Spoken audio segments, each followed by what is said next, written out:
देखना शुरू कर दिया है पूर्वांचल संवाद। मैं हूं कुंदन कुमार, दिल्ली में हूं और दिल्ली में आज हमारे साथ वार्ड 55 नगर निगम के वार्ड 55 के युवा पार्षद हैं जो कि पूर्वांचल से हैं, जलज चौधरी जी। और इन्हीं से आज हम राजनीतिक मुद्दों पे बात करने के लिए आए हैं जो दिल्ली में कुछ ही समय बाद विधानसभा चुनाव भी होने वाला है। इन सारे मुद्दों पे हम आज जलज जी से बात करेंगे। साथ ही क्या जर्नी रहा जलज जी का, युवा बिहार से आके और दिल्ली में पार्षद बने हैं, कम उम्र के हैं और बेहद ही हंसमुख और अच्छे स्वभाव के हैं। इनसे मिलके काफ़ी हमें भी अच्छा लगा और काफ़ी पूर्वांचलियों के लिए यहाँ पे काम करते हैं। जलज जी, आपका पूर्वांचल संवाद में स्वागत है। सबसे पहले आपके सभी दर्शकों का और आपकी पूरी टीम को मेरा नमस्कार। और आपने जैसा इंट्रो में कहा कि यंग और जवान हैं, हम सब देश के लिए कुछ करना चाहते हैं और अलग अलग जिम्मेदारियां इस देश ने हम सबको सौंपी है। आप पत्रकार हैं, हम जनप्रतिनिधि हैं, तो मुझे लगता है हम सबको ईमानदारी से अपना काम करना चाहिए और ये एक प्लेटफॉर्म है। लेकिन मैं देश के लिए अभी भी बहुत कुछ करना चाहता हूँ। सबसे पहले अगर मुझे कोई पूछे तो जब हम बिहार से आते हैं तो सबसे पहला सवाल ये आता है कि हमारे लोग पूरे देश के हर राज्य में, आप कहीं भी चले जाइए, वहाँ मिलते हैं। क्यों मिलते हैं? क्योंकि हमारे यहाँ रोज़गार नहीं है, गरीबी है। हमारे यहाँ की सरकारों ने उनकी आर्थिक स्थिति को मजबूत करने के लिए आज तक कुछ नहीं किया। जिनके पास ज़मीन था वो टिके रहे, जिनके पास कुछ नहीं था वो शहरों की तरफ भागे। आज हम सब बहुत मजबूत स्थिति में समय के साथ ज़रूर हो गए हैं, लेकिन मुझे लगता है सरकारों को अभी भी बहुत कुछ करने की आवश्यकता है ताकि वहाँ के लोग अपना घर बार छोड़कर बाहर ना जाएं। अपने परिवार, शादी करते हैं हमारे यहाँ के युवा बच्चे और बाहर निकल जाते हैं कमाने के लिए। कितना दुख होता होगा उनको, अपनी नई पत्नी को, बच्चों को छोड़कर बाहर जाते हैं। दुख होता है, आंखों में आंसू आ जाते हैं। हमारे भाई बहन हैं, लेकिन ये उनकी मजबूरी है। तो सरकारों को इसके लिए सोचना चाहिए कि उनको दूसरे राज्यों में लोग गाली देते हैं, क्यों देते हैं? आज बिहारी शब्द एक गाली क्यों है? ये वहाँ की सरकार ने बनाया है, बाहर के लोगों की इसमें कोई गलती नहीं। आपने वो पहचान बनाई है, लेकिन गौरवशाली बिहार है हमारा। बिहार ने IAS अफसर दिए, बड़े बड़े नेता दिए। हमारे यहाँ के लोग बड़े स्वाभिमानी लोग हैं, लेकिन हमारे यहाँ के नेताओं को ज़रूर आत्ममंथन करने की आवश्यकता है कि आप कुछ ऐसा कीजिए कि आत्मसम्मान और गौरव बढ़े देश में। हम सब पूरा सहयोग जहाँ भी रहते हैं राजनीति से ऊपर उठ के अपने समाज के लिए करेंगे। मैं यही संदेश दूंगा। बाकी आप दिल्ली में आप पार्षद हैं, यहाँ आके काफ़ी संघर्ष का दौर आपको देखना पड़ा होगा, क्योंकि भारतीय जनता पार्टी का लगातार यहाँ पे केंद्र में बोलबाला रहा, नगर निगम में बोलबाला रहा, लेकिन उसके बावजूद आप पार्षद बने। कितनी चुनौतियों से जूझना पड़ा है? देखिए, जब स्टूडेंट लाइफ में हम लोग थे तो सपना था कि देश के लिए कुछ करना है, कुछ अलग करना है। उसी दौरान अन्ना आंदोलन की शुरुआत हुई और मैं अन्ना आंदोलन से जुड़ गया। जुड़ने के बाद पार्टी का गठन हुआ। मैं लगातार संघर्ष और स्थानीय मुद्दों को लेकर, देश के मुद्दों को लेकर जब ये आंदोलन स्टार्ट हुआ, हम लोग जुड़े रहे। उसके बाद हमें लगा कि नहीं, हम सबको देश के लिए कुछ करना चाहिए। पार्टी बनाई गई। उस समय के जो मुख्य लोग थे, मुख्य धारा में, हम लोग तो वॉलंटियर थे, आज भी वॉलंटियर हैं। तो चुनाव लड़े, हम लोगों ने उनको जितवाया। कोई उम्मीद नहीं थी, कोई अपने लिए महत्वाकांक्षा लेके हम लोग नहीं आए थे। और धीरे धीरे फिर जब साल दर साल, 10 साल 12 साल हुए, हमारी सरकार बन गई पहली बार, फिर 49 दिन में इस्तीफा हुआ, फिर दूसरी बार चुनाव हुए, फिर हम लोगों ने चुनाव मजबूती से लड़के जीत लिया। फिर लोग कहने लगे कि अब अच्छे लोगों को चुनाव आप लोगों ने जितवाया, लेकिन अब जब वार्ड का चुनाव होगा तो आप लोगों को आगे आना चाहिए, लड़ना चाहिए। पार्टी ने हमें आगे किया, मौका दिया समाज सेवा करने का। और हम सौभाग्यशाली हैं कि दिल्ली जैसे शहर में आकर केजरीवाल जी ने, हमारे नेता हैं, उन्होंने हमें मौका दिया और आज हम जनता की सेवा कर पा रहे हैं। निकट भविष्य में विधानसभा चुनाव है, बल्कि अब तो कम समय ही बचा है जी। क्या उसके लिए आपको लग रहा है कि जो भारतीय जनता पार्टी पूरी तरह से एग्रेसिव है? जैसे कि लोकसभा चुनाव उन्होंने जीता, अब उनका अगला मकसद विधानसभा चुनाव है। अरविंद केजरीवाल जेल में है, लगातार आज भी जब मैं निकल रहा था तो कई जगह पोस्टर लगे हुए हैं शराब घोटाले को लेके। तो क्या लगता है इन सब चीजों पे क्या विधानसभा चुनाव प्रभावित होने वाला? आपने 2-3 बातें पूछी। उसमें आपने पीछे ये कहा कि बीजेपी बड़ी मजबूत स्थिति में केंद्र में है, नगर निगम के अंदर 3 टर्म तक रही, 15 साल तक रही, इसमें कोई दो राय नहीं है।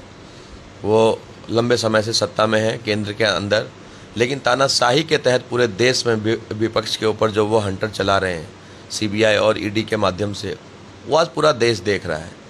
अब भ्रष्टाचार पे तो कार्रवाई कर सकते हैं, लेकिन उसको सिद्ध भी तो करना पड़ेगा। सिर्फ भ्रष्टाचार का आरोप लगा के और जेल में डालने से ऐसा कानून बना दिया आपने पीएमएलए एक्ट का कि कोई भी बयान दे देगा। मैं आपसे कह दूंगा पत्रकार साहब, मैंने आपको जो है 5 करोड़ रुपए दिए हैं, अब मुझे बयान ही तो देना है।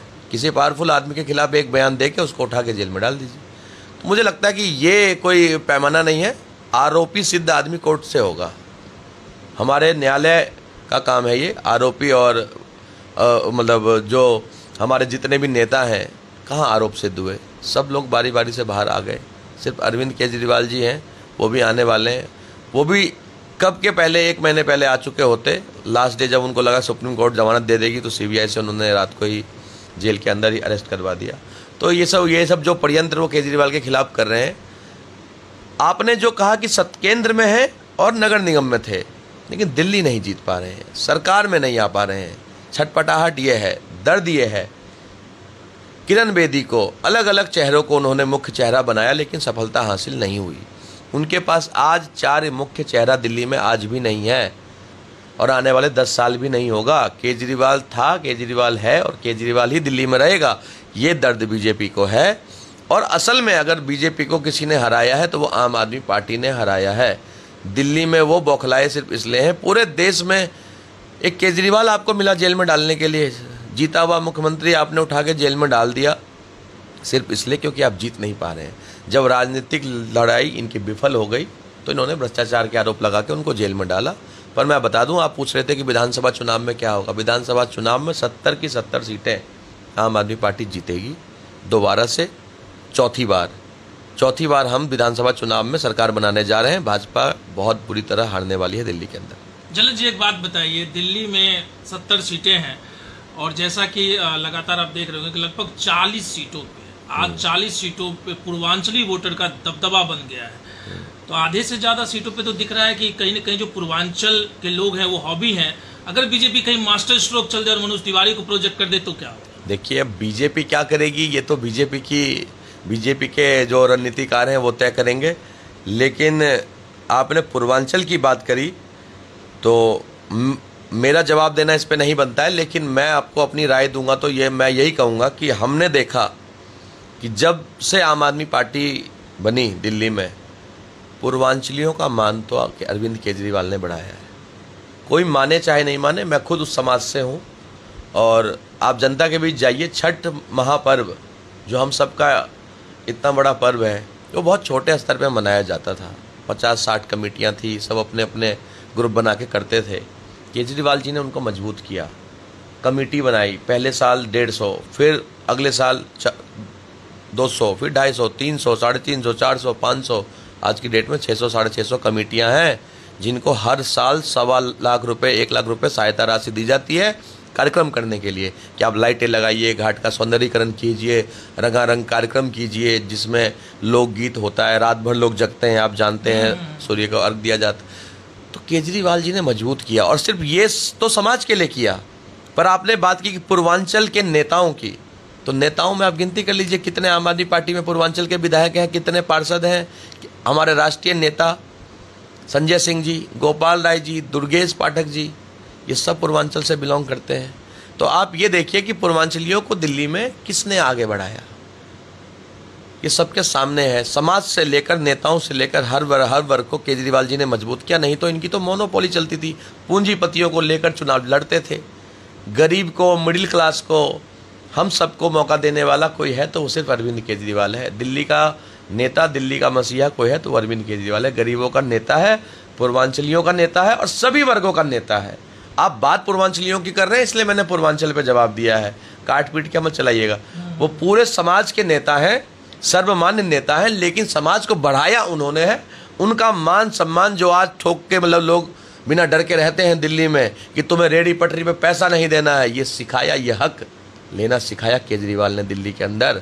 ये कड़वा सच है। कोई नेता बन जाए, चाहे उसमें तिवारी जी हों, चाहे उसमें कोई भी पूर्व के नेता हों, उनसे कोई सवाल जाके करे कि आपने अपने समाज के लिए क्या किया।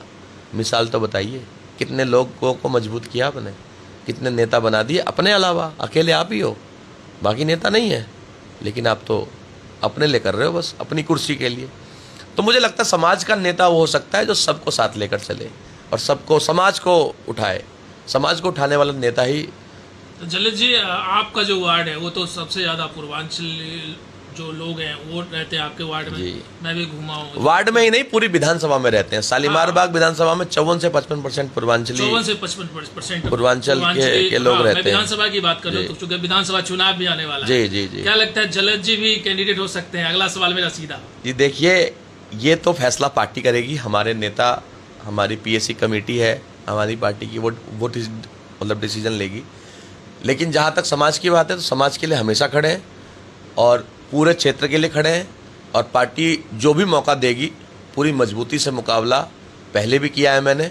बहुत कठिन परिस्थितियों में मैंने मुकाबला किया था अपने चुनाव में, जब मुझे वार्ड पार्षद की जिम्मेदारी पार्टी ने दी।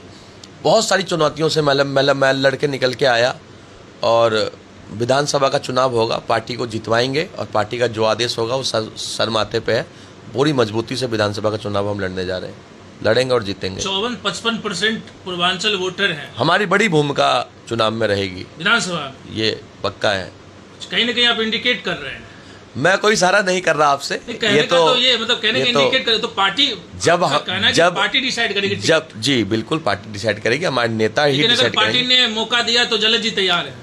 हम पूरी तरह से तैयार हैं पूरे क्षेत्र का प्रतिनिधित्व करने के लिए। मैं लगातार घर नहीं जाता हूं, लगातार क्षेत्र में मेहनत करता हूं, एक लोगों से मिल रहा हूं, पद यात्राएं कर रहा हूं, पैदल गलियों में जा रहा हूं, और पार्टी का जो आदेश होगा हमारे सर माथे पे, हम चुनाव के लिए पूरी तरह से तैयार हैं। चलिए, हमारे साथ है जलद चौधरी जी। बेबाक राय इन्होंने दिया है, युवा पार्षद हैं और हर बिंदु पे इन्होंने प्रकाश डाला। जब हमने इनसे विधानसभा चुनाव को लेकर भी पूछा है तो उन्होंने बेबाक तरीके से कहा पार्टी अगर मौका देती तो जलद जी इसके लिए भी तैयार बैठे हैं, बस पार्टी की ओर से इशारा होनी चाहिए। साथ ही जब दिल्ली के विभिन्न मुद्दों पे मैंने इनसे बात किया तो उस पर भी इनका सकारात्मक जो बातें हैं वो निकल के आया। चूँकि युवा है, संघर्ष से निकले हैं, आंदोलन से निकले हैं और बिहार से आके दिल्ली में आज काउंसलर है, ये सबसे बड़ी बात है कि इतनी मेहनत करके इस पद पर आया है।